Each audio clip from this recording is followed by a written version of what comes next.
You know, in the Dragon Ball Z community, Krillin is the one who's always attacked the most.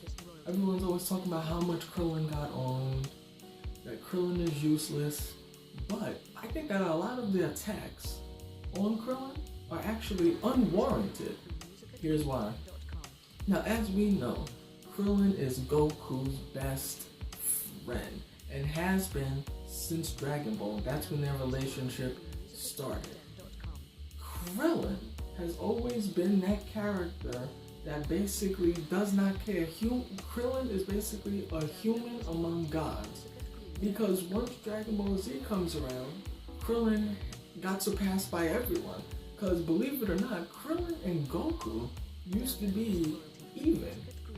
Krillin at some point used to be Goku's rival. Until, of course, you know, the whole Saiyan thing and Super Saiyan and Frieza and Cell and all of that came into play. But before Piccolo, before Gohan was Krillin, alright? And Krillin in Dragon Ball had a pretty good match with Goku at the tournament, which proves that Krillin has fighting ability. But fast forward to Dragon Ball Z, you know, look at all of the battles he's been in. Raditz, Nappa, the Ginyu Force, Frieza, the androids, Majin Buu.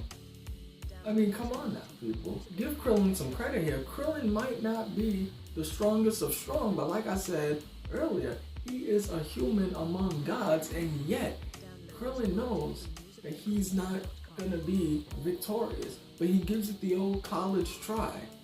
And that's all that matters. That's why we love Krillin. And also too, Krillin's Destructo Disc. A lot of people sleep on the Destructo Disc because it's not a blast-based finishing attack.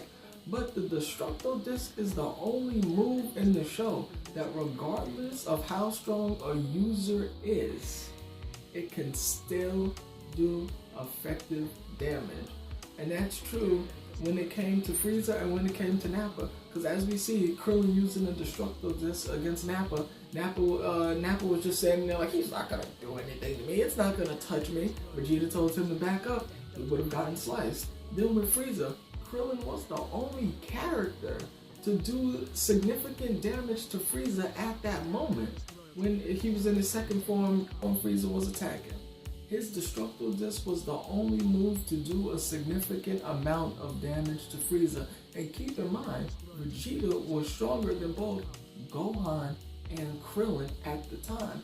But Krillin's Destructo Disc chopped off Frieza's tail, which proves that regardless to how strong Krillin himself actually is, that the Destructo Disc can still do a significant amount of damage. Just because he doesn't have a blast-based finishing attack, the Destructo Disc is still a good move within itself. So the next time anybody in the community wants to attack Krillin, remember, Krillin is the best friend. And Krillin, he will chop you in half with his Destructo Disc. And I don't think anybody wants to be chopped. So don't mess with the Krill Meister.